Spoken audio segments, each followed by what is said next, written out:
Today on the Tech and Business Podcast, we'll talk about something we don't usually talk about, but I have a bit of history with, which is growing and managing your catering business with technology. If you listen to some interviews I've been on online, I've mentioned the fact that I've started two food businesses that did catering on the side. But like I said, I don't know how to cook till date. Growing up, so I've not mentioned that, but my mom was a caterer on the side too. So I had the experience of, cooking in bulk and the chaos and everything. So it's yeah, something that I've lived a bit of my life. And today we'll be talking with the culinary illusionary. So welcome to the show, Kristen. Thanks for having me, Peter. It's great to see you this morning. And it's your evening. Yeah, So, yeah, the time yeah. zones always never seem to amaze me. Isn't that great? But it's nice that Yeah, we're so connected now these days. right? It is. It is. So can you tell us about your journey, how you got to doing catering? So, many years ago, I was actually on a journey in medicine, and I had put quite a bit of time into. I was actually on my way to being a pediatrician, and I unfortunately was involved in a car accident that really turned life upside down. And at the end of the few years of going through the rehabilitation and going through different therapies, one of the problems was that I couldn't remember elements. It was a closed head injury, so Oh, also known as a traumatic brain injury, a TBI is what they term it these days. And I couldn't remember things. So I would misplace things. You go to sit an exam and you could maybe remember the first element, but you couldn't quite remember maybe the second element. Or you couldn't remember how to get started, but you thought the end result was this. I mean, it was very disjointed. I couldn't connect the dots. That was the problem.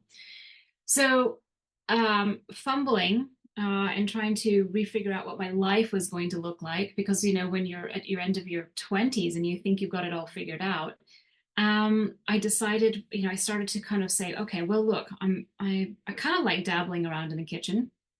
And I started with literally making jam. I picked up fresh strawberries from one of the fruit stands, and I thought, when I first made my first successful batch, I thought, well, gosh, this is kind of fun. It's not difficult. You don't have to worry about like, your jam dying on you, like if you have a patient. And and so I ended up going to culinary school, and I left Idaho in the States. My parents were up in Alaska, and I took a dog and a horse with me to Vermont to go to school in the other side of the country. And then when I went back home, I was going to spend about a year on a tour around the world. I was going to do Australia and part of the EU and a few other places, and I had it all mapped out. And um, unfortunately, I got back home, and my mom and dad, my dad had been diagnosed with cancer, and so that kind of quashed everything again. And so instead of going on that tour, I decided I would stay home and be close to them, because I wasn't sure how things were going to work out. And in that time, made the decision that maybe I should stay in Alaska for the time being. And I built a house, and unfortunately, about 6 months after I built the house, my father passed away. So, wow.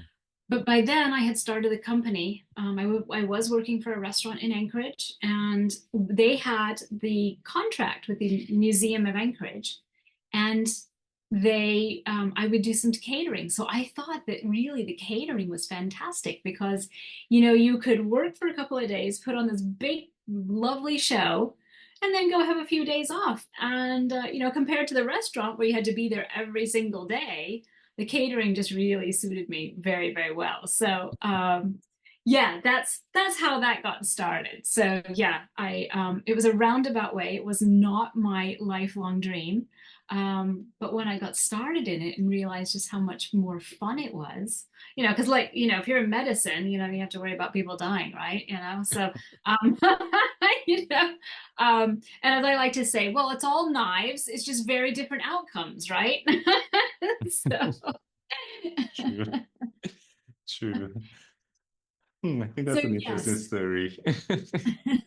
That's an interesting story. And I think a lot of times we just we find our way by getting lost at the end of the day. So, so Idaho and Alaska, what's the difference?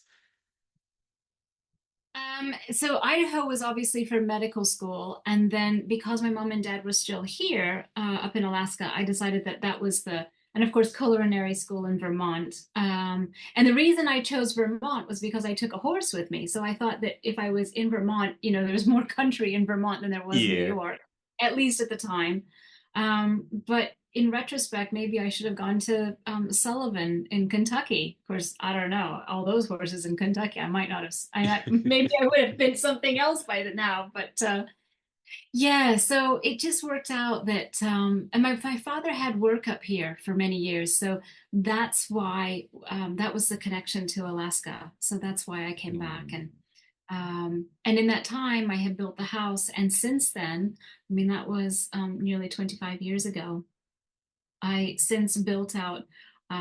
It was a raw piece of property. It wasn't even a driveway or anything like that, Whoa. and started with the well and then the house and then added on more buildings and stables for the horses and gardens and greenhouse and now I'm coming to you from our hospitality building, which is has my office and the kitchen's right behind me, and then we have two bed and breakfasts above it, so Hmm. it's all been built out. And if somebody had said to me 25 years ago it's going to look like this in 20 years, I would have said, no, it's not, but it's amazing how you just kind of keep growing and evolving and carrying on. So now we can host weddings and small events and whatever. It's a fantastic property. In fact, the Northern Lights were out early this morning. Hmm. And they come right over the mountains. There's a mountainscape right behind me over here. So Wow. yeah, so people have lots to look at when they come visit for sure. Hmm. I think Yeah. I think I should visit Alaska because of that. I think so. Yeah, you really should. Or at least go straight north, going up to I to uh yeah, going up to Iceland. You can at least get to see them Oh up yeah, there yeah, too. yeah. That's the main this thing, the main Yeah, point for the yeah. Northern Lights. Yeah, Yeah. it'll be shorter. It'll be a shorter flight for you. True. Okay, so now looking at the at your business, your catering business, what tech tools do you use daily when running the business? Well, I have to tell you, two r really huge components for us. For many years, I think many of us who have been in business for a while can relate. The old programs, first they came out on a disc, and then they came out on little, chips and USBs and things like that. And there's different, obviously every industry has its own niche for maybe helping them in that particular area of business. And we have one that I think it's called, one's called Cater Ease, and there's another one called Total Party Planner. I looked at those platforms, but they wanted a really hefty amount of having that monthly, subscription. And so we balked on that. I mean, I guess old school. I really said, I don't want to do that. So for many years, we would sit down to the computer and you build the proposal out, and then you're sending a PDF to somebody, and it's like, oh, back and forth, you change it and all the rest of it. And actually, so my mom, to bring you up to date, my mom doesn't live in Alaska anymore. When my father passed, we moved her back to Scotland, and she's there. And the last time I had been to visit, I left the laptop there.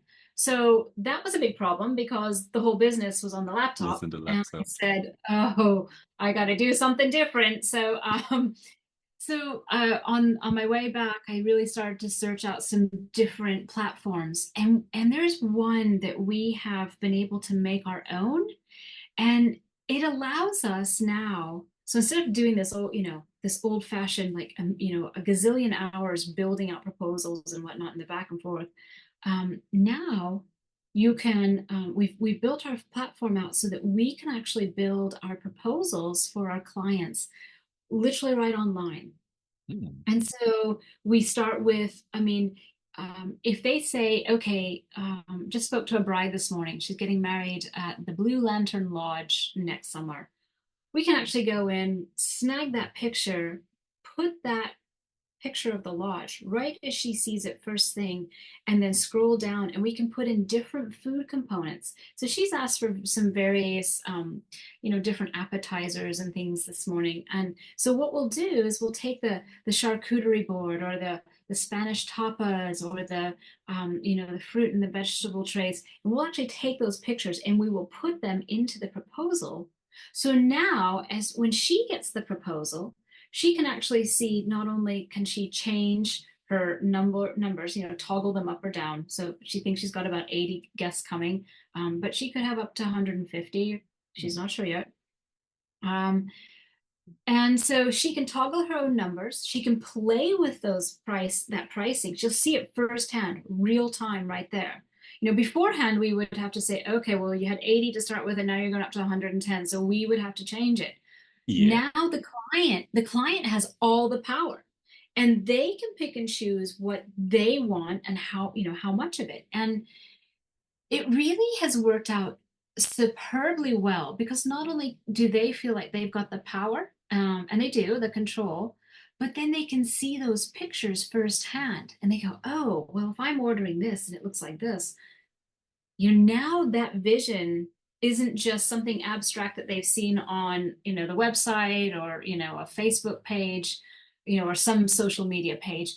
Now they see their lodge that they're getting married at and those pictures, and they really start to envision, like, wow, this is what it really might look like for us. And it just, I'll tell you what, it just enjoins the client and endears them to us. So Hmm. it's made a huge, huge difference for us, to go to that route. So yeah, I love it. I love it. It just makes it so easy. Hmm. Um, That's actually something and I've not heard of. really, really, Yeah. yeah. The other thing too is the platform is pretty advanced. So we have it divided into sections. So, there's a little bit about, hello, it's, who we are. And then we go right into the menu and the different things we can help them with.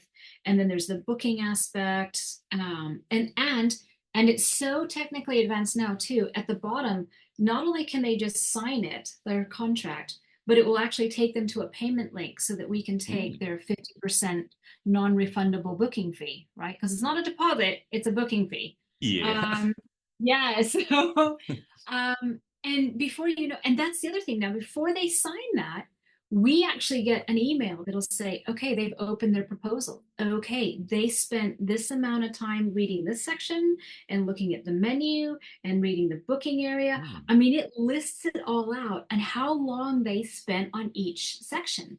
So that's helpful too for us, just because it's like, well, what's really important to them?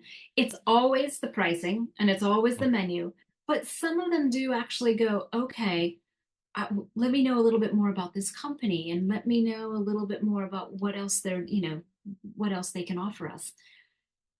So that kind of back information, statistically, it just helps us. Do we put a little bit more in different sections? Do we expand on it, or do we keep it a little bit shorter?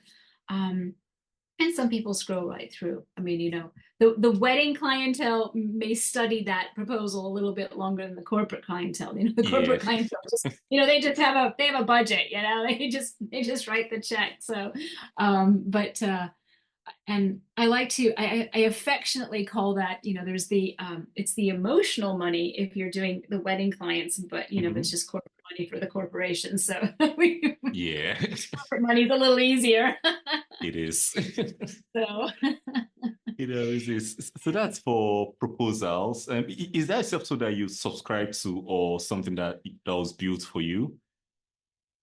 There is a platform you can buy into and you can subscribe to it, but we've built it all out so it's Ooh, specific to us. Um, nice. now, yeah, now part of the culinary luminary, if anybody is looking to get into the food business and do this themselves, that's one of the components that we can offer them is look, we can take that same idea and put all that information in for them, and then they can build out a proposal and make it very easy as well Mm. so that they can send that to their clients. And it's a huge time saver. And once you build your menus, you can just say, okay, add this, add that, I mean, just add it to the list, and it just makes it so easy. There's always a learning curve, and there's always the build out time, but once it's in place, it has made our lives so much easier. It's just amazing. Absolutely amazing. And if they come back to us and send us an email or give us a call and say, hey, can we add something else to the menu? Easily done, before they sign it. So yeah. But I do love being able to, get the email and when they're actually on there and they're looking at Yeah, the proposal. Like, okay, you're looking at it. And it's amazing how quickly we send an email. Usually a lot of people are like, oh, we've got our proposal. They're on it, 5-10 minutes, unless they're in a meeting or something. So yeah, they're on it pretty quick. So I love that side of it now. Yeah. I yeah, I wish that had been around years ago, but there you go. I mean, it all evolves, right? It keeps growing and true. and getting better for sure. Honestly, because Yeah. that's actually something I wish I would have had. I think that was like 10 years ago. I last had a food business, I believe. So if I had that, it would have made my life so much easier. So now, looking at challenging times, I know we had the pandemic recently, and I know it's impacted almost everybody's business. How did technology help your business during that time? To be truly honest, we did not have a lot of things happening because as a caterer, those people, uh, parties were prohibited Oh, and yeah. people did not get together. And so, I mean, the only thing we could really do was, we could talk to people about possibilities in the future, if they decided to move forward with something. So just like us right now being on this lovely Zoom call, it's great to be able to put a name and a face together, and I Yeah. think that really helps people, because then they know they're not just talking to somebody at the other end of an email that you don't know who they are. So and it's better than just a picture of you on a website, right? So it gives integrity to everything. So it we I joined some Zoom calls. Obviously, we got a little bit more savvy on because the whole world got on Zoom, right? True. So True. maybe it made us all a little bit more lazy. I don't know. I was like, oh, I don't have to go anywhere today. I'll just, hop on the computer. So, yeah. So it wasn't as I know a lot of people do a lot of meetings, but we just, kind of our clients were sort of on hold. So we weren't quite as busy as the rest of everybody, but we did do some takeaway items. We did some gift baskets and things like Yeah. that. But yeah, it was kind of, I wish now we had done more things like, oh, I don't know. I don't know. I wish we had played more. I think we all worried. We worried too much. We should have played more. Right. I think so. Right? Just the time for all of us to rest. Right. Yeah. So now looking at marketing, with the way marketing has changed. So how do you use on things like online marketing, like social media and co to get the word out about your business? So the Culinary Illuminary is a fairly recent launch for us. We've been working on that for about a year and a half, and we only launched it this summer. And that has been fantastic. So between social media, Facebook and LinkedIn and Instagram. We do a little bit, not as big on Instagram maybe as the rest of the world. Maybe we should be better about that, um, but it works out really well because then, if people click on an ad or they see something and they say, oh gosh, I want to learn more about this, or I have a niece or a nephew who I know would love to have a food truck. Food trucks are the rage in America right now. So, but a lot of them are in that 9 to 5, job, and they think, oh gosh, I've got to go to culinary school or I've got to go to MBA school.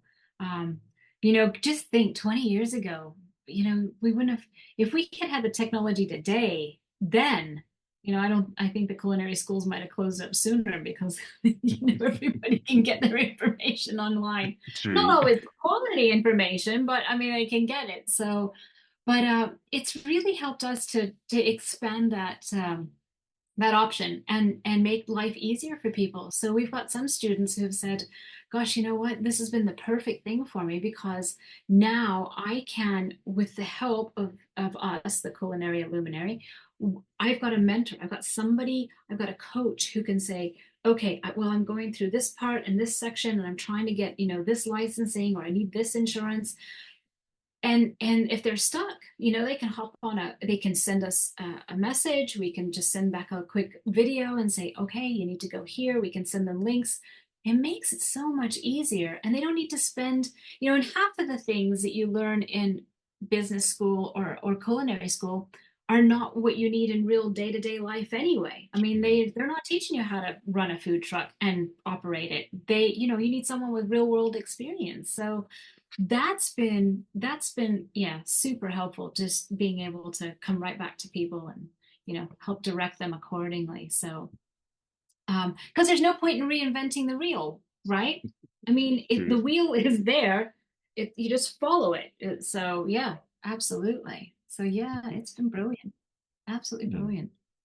Okay, so just growing your business over time. I know you mentioned a couple of challenges like forgetting your laptop when your entire business was on the laptop.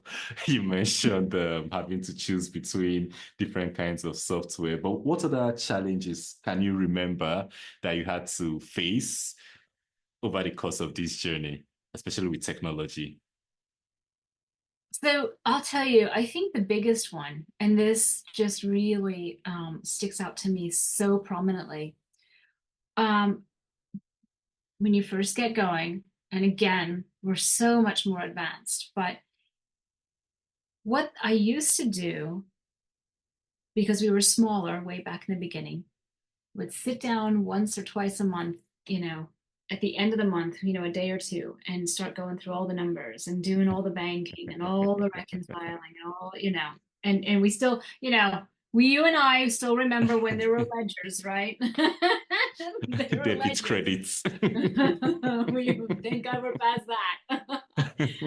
um, but I and so for a while we used a very large platform. I think everybody has probably heard of it.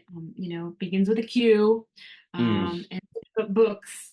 So everybody knows who that accounting um, platform is, and they've gone to an online thing and all the rest of it.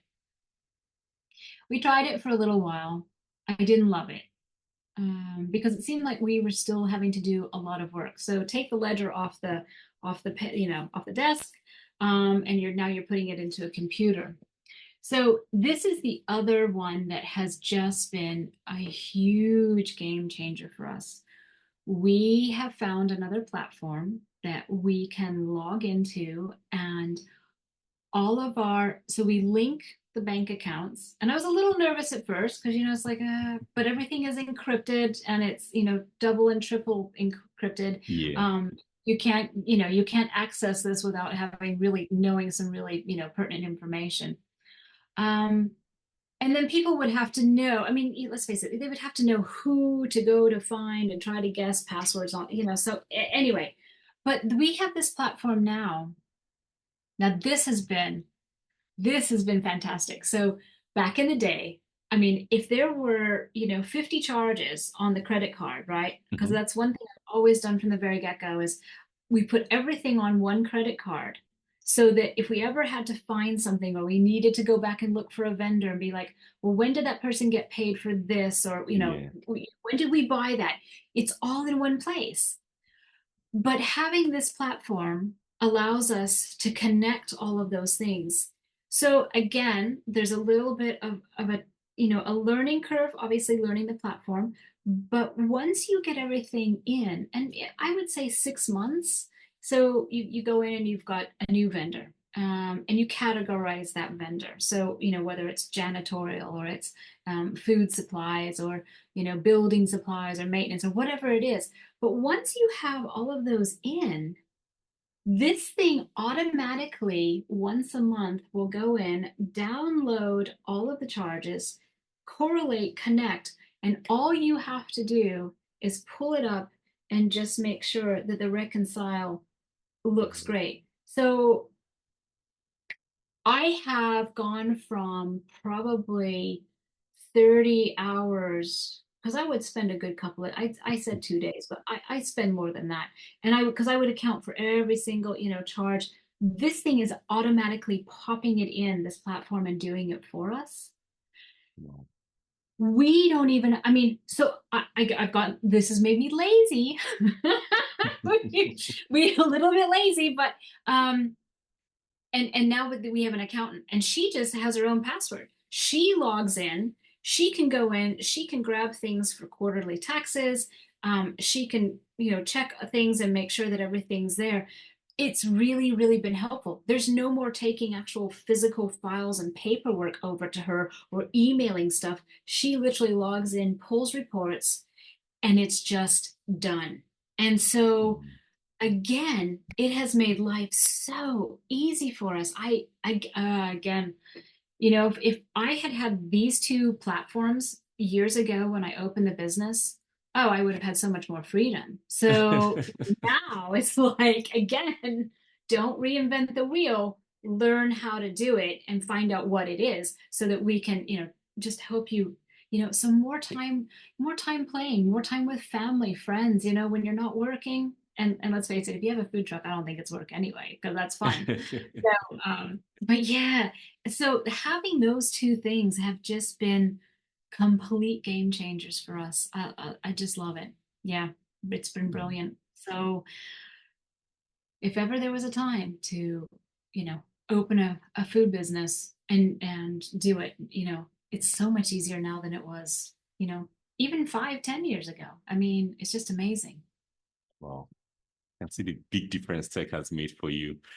So, yeah, so for the listeners, can you share maybe one final tip for maybe those who are have started their catering business or those who want to start, but maybe those who have started are not using tech, they are still using maybe the ledger or the other software we talked about. And can you share one tip or advice for them based on your experience? Well, one thing I will say is, don't spend so much time working on the business that you don't spend time with family, because family always comes first. So I'm a big believer in that. You don't want to look back over the years and go, gosh, I wish I would have taken more holidays and things like that. So that's the first thing. And don't be frightened to jump in on some of these things and use them to your advantage. Um, I know you can hop on some of these websites and the little bot will have a chat and you can, Yeah. there's some of those things out there. I still like that personal touch. I don't want us, I don't want a computer talking to a bride that says, well, yeah, we can do this or that. We want to get on a phone call with them. And I do believe that, so some things you want to stay, especially a bride, if they're getting Mm. married, that's a very important day for them. So, um, but don't be frightened to try some of those other platforms to make your life easier. In the long run, it will be, um, yeah, I think of all the years that we use that computer program on the actual, on this desktop and on the laptop, and then Yeah. think to it, gosh, just step out a little bit. Let technology work for you in ways that can really make your life easier. So that's a definite, definitely don't hold back on that one for sure. Yeah. I think that's some great advice for everyone outside catering. So anyone running a business, just let technology give you more time so you can just use that time to live. Because at the end of the day, Exactly. we need to live too. Yes, we do. We can take it home with you.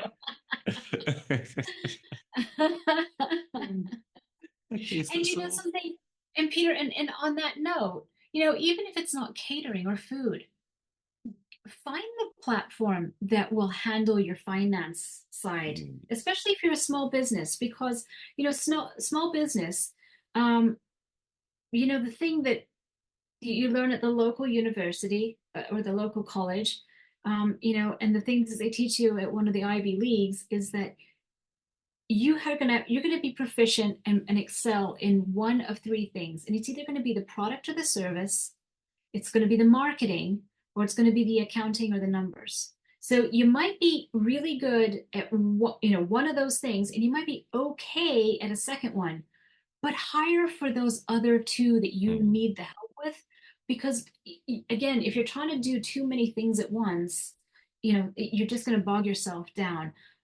But definitely use tech where you can. And I can see where on the marketing and on the finance side, like, because obviously we can't tech out, filet, tenderloins and chicken bites and, all those things, right? And yeah. charcuterie board with cheese. We can't tech that. And we don't want to tech that. But, marketing and numbers for sure, accounting, get the help, because if you can implement that into your small business, that's going to make all the difference in the world to you. And there are platforms out there that will help do just like what we have, that Mm. automation, which is, it's a godsend. It really is. So yeah.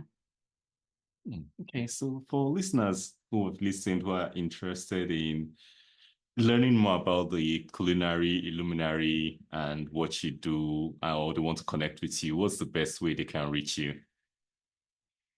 I would say first off, find us on Facebook. We've got the not the, but Culinary Illuminary on Facebook.